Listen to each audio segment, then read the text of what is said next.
Right, hi everyone. This is week one of our new series through Hosea. Uh, the book is really interesting. So Hosea was a prophet living around 750 to 800 BC. He is a contemporary of Isaiah and Micah, and many of the writings of those prophets actually speak to the same period of time and the same issues that Israel was going through. And so we will reference some of those books. It's really interesting actually seeing multiple viewpoints on the same thing. Helpful to get a full picture of it. So Hosea lived, his ministry seems to have, I think, gone for about 3 decades, about 30 years. And the book of Hosea is a collection of his writings, mostly in the form of poetry.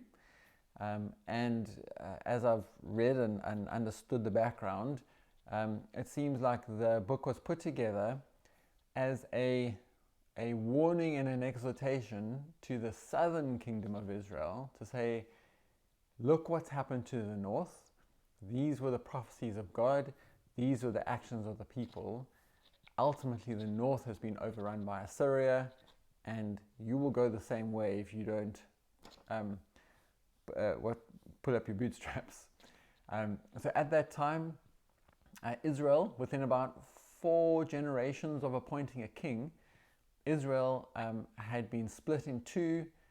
2 kingdoms had formed, the north and the south. The north is often referred to as Ephraim in Hosea's book, and the south is referred to as Judah. Those are the names of the 2 biggest tribes in those areas. The north was made up of 10 kingdoms, of which Ephraim was the biggest, and the south was the 2 kingdoms, Judah being the biggest there. I have included another video with a bit of background about all of that.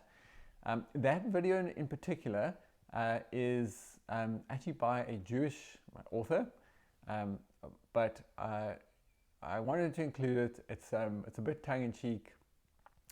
It's quite watchable, and it paints a full picture. I think she focuses a bit more on Elijah, actually. But it's still a good resource, I think, to get a kind of historical picture of what's going on. So I won't do too much more on that. The book of Hosea obviously happened in a very real historical context, and it references specific moments within Israel's history, decisions made, conquering armies, etc. But it's really a book about devotion. It's about a book about devotion to God and what that looks like, what the consequences of unfaithfulness are, and gratefully for us, there are hints at the coming of a priest who will lead us in the true worship of God eventually. That is Jesus. So marriage is the key theme in Hosea. The first 3 chapters of the book reference Hosea's marriage to Gomer. Gomer, we gather, is a prostitute of some sort, or at least was inclined in that direction.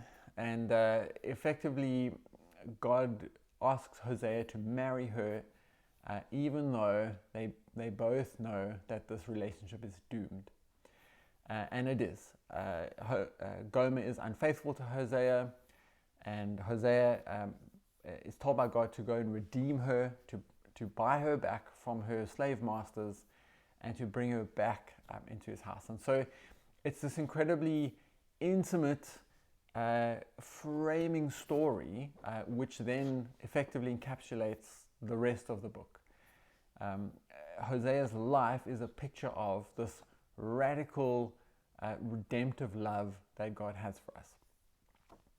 The book's also written as poetry, which I think gives us another clue as to the intent of the book. It's not a how-to guide.